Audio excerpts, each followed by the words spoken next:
ये जो कॉपी है आपकी प्री बोर्ड की कॉपी है। आपने प्री बोर्ड में क्या लिखा? प्री बोर्ड आपका मतलब हो गया 80 मार्क्स, ठीक है। 20 मार्क्स इंटरनल है, जो कि विद्यालय के टीचर आपको आपके साल भर के परफॉर्मेंस और लैब के आधार पर देते हैं।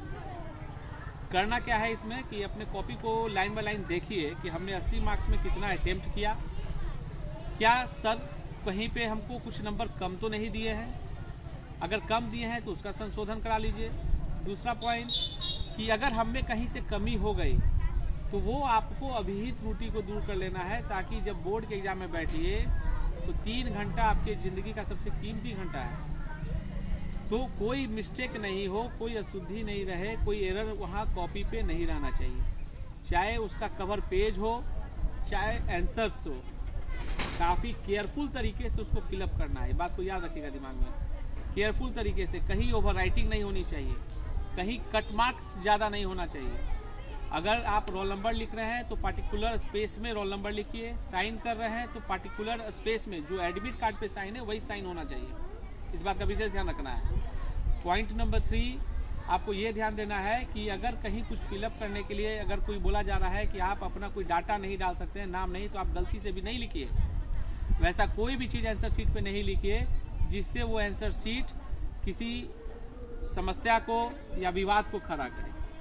It should be filled by only such kind of data which is essential on your answer book. उससे ज़्यादा कुछ भी नहीं होना चाहिए।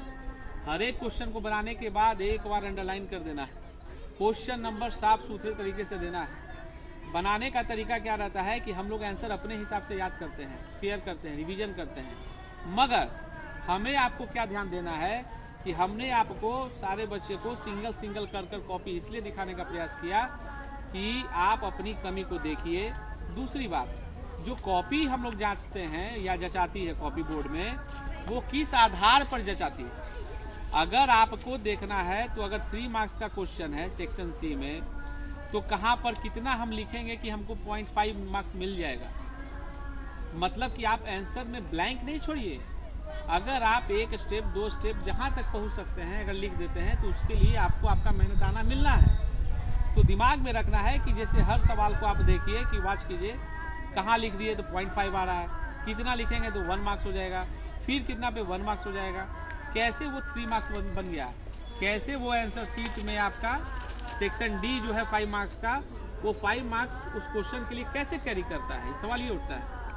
तो अगर आपने पहला इनिशियल दिया तो 1 marks, second step 1 marks, third 1, fourth step 1 और फाइनल स्टेप 1।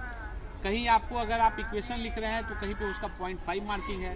तो ये मार्किंग के स्कीम को भी समझना है बेहतर से, और इसीलिए सीबीएसई का प्रयास हर बार रहता है कि बच्चे परीक्षा देने के पूर्व एक बार उस तरह से मॉडल पेपर को तैयार कर लें, प्रैक्टिस कर लें, और टीचर कॉपी को उसी तरह से जांचें जैसे कि बोर्ड जांचने का इंस्ट्रक्शन देता है। जो रूल्स और रेगुलेशंस वहाँ फॉलो किए जाते हैं उसी के आधार पर आपकी कॉपी को भी जांचा गया है। तो ठीक से अभी स्वस्थ रहना है। सारे परीक्षार्थियों से मेरा यही अनुरोध है कि हेल्दी फूड खाइए, early to bed, early to rise, makes man healthy wealthy and wise. इस बात का विशेष ध्यान रखना है। स्वस्थ रहना है, कोई तनाव नहीं लेना है। वैसा कोई भी सवाल नहीं है जिसमें कि आप काफ़ी परेशान होइएगा, मगर मुस्कुराते हुए रिवीजन करना है। और जो ये सब पैरामीटर्स है उसको एक बार देखकर डेली एक बार देखना है कि आपसे कहीं त्रुटि नहीं हो।